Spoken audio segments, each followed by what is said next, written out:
Alhamdulillah wa syahada an la ilaha illallah wahdahu la syarika lah wa anna Muhammadan abduhu wa rasuluh wassalatu wassalamu ala Muhammad ibn Abdillah wa ala alihi wa sahbihi wa man wala wa ba'd. فقال تعالى في كتاب الكريم فأعوذ بالله من الشيطان الرجيم أم كنتم شهداء إذ حضر يعقوب الموت إذ قال لبنيه ما تعبدون من بعدي قالوا نعبد إلهك وإله آبائك إبراهيم وإسماعيل وإسحاق إلها واحدا ونحن له مسلمون. صدق الله العظيم. فأوصيكم وإياي نفسي بتقوى الله فقد فاز المتقون. Hadirin rahimakumullah, ada dua episode sejarah yang direkam dalam sejarah perjalanan kita sebagai umat Islam. Pertama, direkam oleh Al-Quran Al-Karim. Yang kedua, direkam oleh hadis Nabi Muhammad sallallahu alaihi wasallam. Episode pertama disutradarai oleh Nabiullah Yaqub alaihissalam ketika beliau menjelang meninggalkan dunia yang fana ini saat-saat sakaratul maut. Menjelang meninggalnya beliau, seluruh anak-anaknya dikumpulkan. Kemudian setelah mereka berkumpul, Nabi Daud atau Nabi Yaqub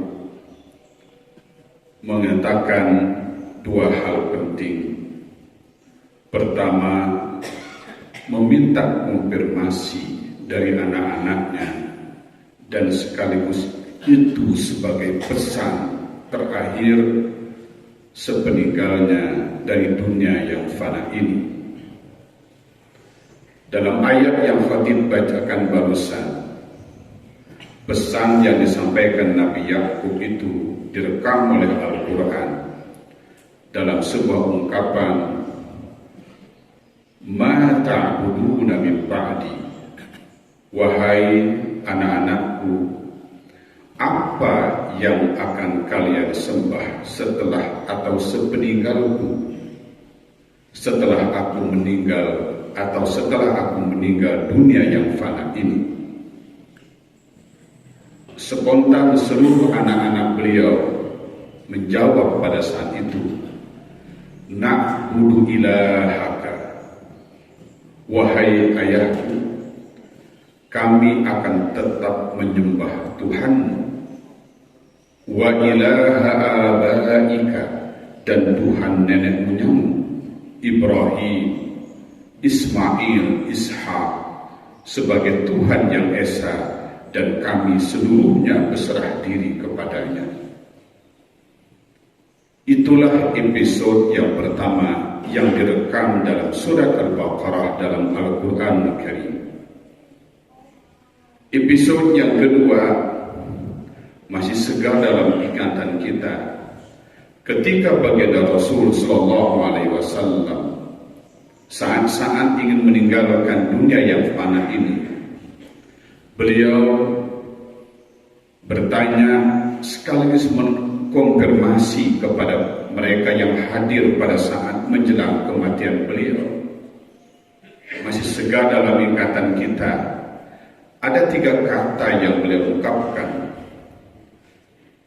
Satu adalah ummati. Yang kedua juga kata yang sama, ummati, dan yang ketiga adalah ummati. Kalau Nabi Yakub tadi mempertanyakan, wahai anak-anakku, sepeninggalku apa yang kalian sembah? Mereka menjawab, kami tetap menyembah Tuhan yang Esa. Tapi Nabi Muhammad SAW saat itu tidak terbersit untuk menanyakan kepada mereka yang hadir menjelang kematian beliau, bagaimana Fatimah anak kesayanganmu, bagaimana Hasan dan Husain cucu kesenanganku, bagaimana para sahabatku. Tapi yang beliau tanya adalah, bagaimana nasib umatku sepeninggalku nanti? Apakah mereka masih konsisten dengan nilai, dengan prinsip-prinsip yang selama ini aku dakwahkan dan aku tanamkan kepada mereka? Kata umat itu mensimbolkan amal yang sifatnya sosial, dan amal yang sifatnya sebagai lawannya adalah lawan daripada amal perbuatan yang sifatnya individual. Muhammad menegaskan kepada kita, kalau kita dihadapkan kepada sebuah pilihan hidup, ini adalah amal individual dan ini adalah amal sosial, maka beliau menegaskan kepada kita, ada nilai amal soleh yang jauh lebih tinggi nilainya di mata Allah Subhanahu wa Ta'ala dibandingkan dengan nilai yang sifatnya individual, yaitu amal soleh yang bersifat sosial. Umat Muhammad begitu besar dan begitu banyak. Artinya ketika kita berbuat amal soleh, sekecil apapun amal itu, tapi untuk konsumsi, untuk memberdayakan, dan itu menguatkan kekuatan sosial kita, maka nilainya jauh lebih berharga, lebih besar daripada nilai perbuatan kita yang kita lakukan hanya untuk memenuhi kebutuhan individu kita atau kebutuhan individual kita. Gambaran itu mungkin yang akan disampaikan oleh Nabi besar Muhammad SAW kepada mereka sepeninggal beliau, saat-saat beliau akan meninggalkan dunia yang fana ini. Tetapi ketika Nabi Yakub tadi mempertanyakan kepada anak-anaknya, wahai anak-anak, apa yang kalian sembah sepeninggalku? Beliau tidak pernah berbicara kekayaan para nabi barangkali begitu besar, kekayaan hartanya, kekayaan ilmunya, kekayaan fisiknya begitu besar. Tapi yang dikonfirmasikan oleh Nabi Yakub sepeninggalnya kepada anak-anaknya bukan itu sesungguhnya. Yang beliau konfirmasi adalah, apakah kalian masih memegang prinsip tauhid atau tidak dalam hidup kalian sepeninggalku? Sebuah amal soleh tidak akan memiliki nilai sama sekali di mata Allah Subhanahu wa Ta'ala, betapapun besarnya. Maka sepertinya Nabi Yakub ingin menegaskan dan mengingatkan kita semuanya, sebesar apapun amal soleh kita, sekuantitas apapun amal soleh kita, tapi ketika amal soleh itu tidak didasarkan prinsip na'budu ilahaka, atau dalam bahasa lain lillahi ta'ala, maka di mata Allah sesungguhnya tidak memiliki nilai apapun di mata Allah. Al-Quran menggambarkan 3 hal tentang amal perbuatan yang kita lakukan, tapi tidak dilandaskan dengan ketauhidan. Sangat jelas sekali ketika Tuhan mengungkapkan betapa banyak amal soleh yang kita lakukan ketika kita berada di dunia yang sangat singkat ini, tapi nilainya di mata Allah diungkapkan dalam Al-Quran kasarabin. Sarab artinya adalah fata morgana. Begitu kita lihat begitu banyak, begitu besar, tapi begitu kita datangi sesungguhnya dia tidak ada apa-apanya, tidak ada wujudnya. Kenapa tidak berwujud? Karena seluruh amal itu kita lakukan tidak dengan dasar apa tadi yang ditegaskan oleh Nabi Yakub kepada anak-anaknya. Ketika kita melakukan suatu bukan ibadah lillahi ta'ala, Ketika kita melakukan suatu untuk Tuhan yang lain, bukan untuk ilahaka, bukan untuk Tuhan. Gambaran yang mengerikan yang kedua yang digambarkan oleh Al-Quran adalah ketika ada sebuah tempat dan di tempat itu ada debu dan pasir, tapi sesaat itu pula debu dan pasir itu tidak menyisakan setetes pun, setitik pun debu atau pasir. Karena apa? Debu atau pasir tadi itu dibawa oleh angin yang begitu hebat, tidak menyisakan sedikit pun daripada amal yang kita lakukan. Sebuah pengibaratan daripada betapapun banyak amal yang kita lakukan, tapi ketika tidak dimulai daripada titik ibadah lillahi ta'ala, di mata Allah subhanahu wa ta'ala tidak memiliki nilai sama sekali. Gambaran yang mengerikan lebih lagi digambarkan, diungkapkan oleh Al-Quran ketika di sebuah lautan yang begitu gelap, yang dibarengi dengan hujan begitu lebat, yang dibarengi dengan angin yang begitu hebat. Di tengah kegelapan lautan itu tidak ada secercah sinar pun yang dimana kita bisa melihat kebaikan. Apa artinya? Semuanya melahirkan kegelapan. Amal yang tadi kita lakukan, kita kira dapat membawa kesolehan bagi kehidupan kita di dunia dan akhirat, tapi di mata Allah SWT sama sekali tidak melahirkan secercah harapan dan secercah cahaya sedikit pun. Penggambaran yang sungguh mengingatkan kita semuanya. Itulah yang digambarkan Nabi Yakub. Ketika sepeninggal beliau, lagi-lagi beliau tidak mempertanyakan, nah nanti harta kalian bagi rata, nah sawah di sana harus kita bagikan berdasarkan hukum waris, seluruh perusahaan kita nanti akan dipegang oleh fulan dan sebagainya. Bukan itu yang ditanyakan oleh para nabi. Yakub memberikan contoh yang sangat jelas kepada kita. Tanyakan kepada anak kita, wahai anak-anakku, sepeninggal ayah nanti, apakah kalian masih konsisten beramal soleh lillahi ta'ala atau tidak? Karena itulah yang akan menghasilkan daripada seluruh amal yang kalian lakukan di dunia ini. Atau paling tidak kita berkaca kepada baginda Rasul Sallallahu Alaihi Wasallam. Beliau tidak memikirkan orang yang sangat beliau cintai, cucunya Hasan dan Husain, putrinya Fatimah Az-Zahra, atau menantu kesayangannya seorang ilmuwan yang begitu hebat, atau para sahabat yang selama ini membantu beliau berkorban habis-habisan, berdarah-darah untuk membangun dan mengembangkan dakwah beliau. Tidak terbersit sedikit pun. Yang beliau tanya adalah, ummati, ummati, ummati, bagaimana nasib umatku yang akan datang? Sebuah penggambaran, artinya yang penting dan harus kita pentingkan dalam kehidupan hidup kita ini, sebuah pilihan. Kalau kita dihadapkan ada yang kita namakan amal yang sifatnya individual, dan ini amal yang sosial, Muhammad mengingatkan kita, amal sosial itu di mata Allah nilainya berlipat-lipat dibandingkan dengan amal yang sifatnya individual. Ada sebuah cerita yang khatib saksikan secara langsung ketika ada seorang menteri mendatangi sebuah pondok pesantren. Dikabarkan bahwa menteri ini akan membawa bantuan yang begitu besar untuk membangun asrama sebuah pesantren. Begitu pesawatnya datang di sebuah lapak, beliau diterima oleh pimpinan pondok itu, pesantren itu, dan dibawa ke rumahnya. Setelah dibawa ke rumahnya, beliau bercengkrama dan sebagainya, dan Pak Kiai bertanya, Pak Menteri, kami dengar Pak Menteri datang ke pondok ini akan membantu pondok.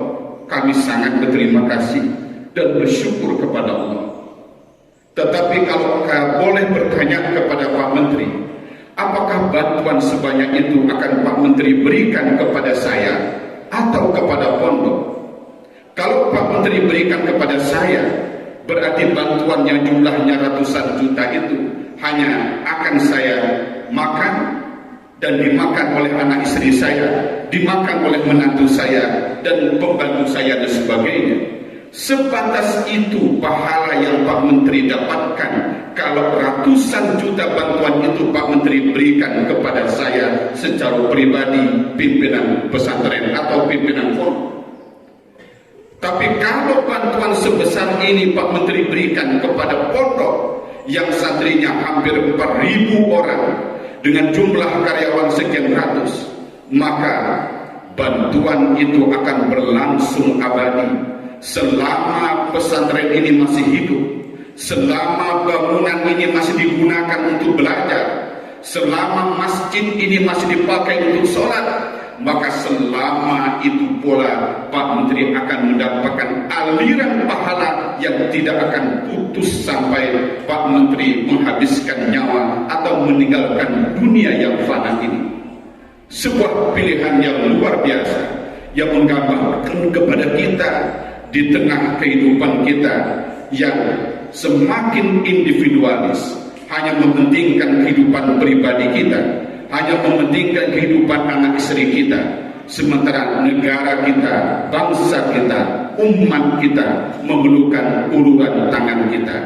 Tapi seluruh itu tidak akan berarti sama sekali kalau apa yang dipesankan Nabi Yakub tadi tidak menjadi dasar daripada amal perbuatan kita, yaitu seluruh itu kita persembahkan hanya ibadah lillahi ta'ala. Wallahu a'lam bissawab. بارك لي ولكم في القرآن الكريم ونفعني وإياكم بما فيه من الآيات والذكر الحكيم وتقبلني ومنه تلاوته إنه هو السميع العليم.